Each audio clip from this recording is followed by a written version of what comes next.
Although Revenge of the Sith marks the end of the prequel trilogy, it's also a standalone film that contains the most important parts of Star Wars' main saga.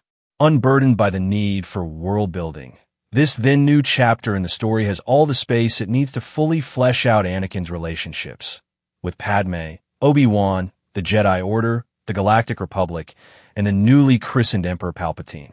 The most notable events in the movie include Anakin Skywalker killing an unarmed Count Dooku at the behest of then-Chancellor Palpatine, Anakin's first act as Palpatine's secret Sith apprentice.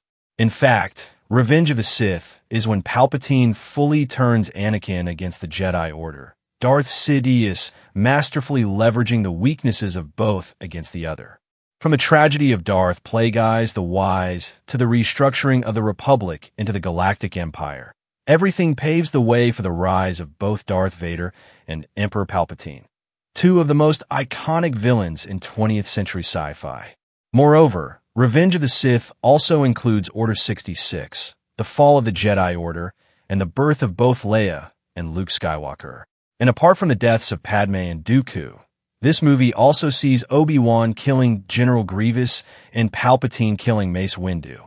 To top this all off, the pacing and writing nearly perfectly handle juggling all these crucial Skywalker Saga plot points.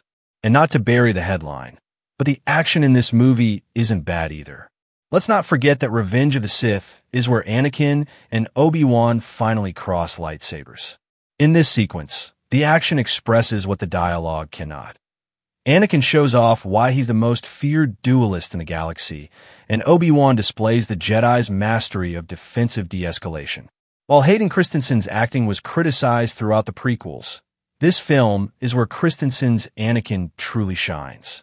From their initial undeniable chemistry to their inevitable falling out, Christensen and Ewan McGregor's Obi-Wan perfectly portray the most tragic master-apprentice relationship in Jedi Order history.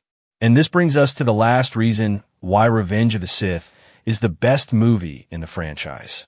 Apart from being the big turning point in the Skywalker Saga, Revenge of the Sith somehow achieves the look and feel of the original trilogy, but with the dynamic pacing, VFX, and storytelling of modern Star Wars. So, while the movie exposes the folly of the Jedi Order clinging to tradition, it also leans on the wisdom of the Masters to deliver its core lessons. Similarly, the Republic getting hijacked by a Sith Lord condemns the fascism of empires, but also shows how easily democracy can be exploited, executed to near perfection. These themes give Revenge of the Sith the timelessness that the original trilogy is known for.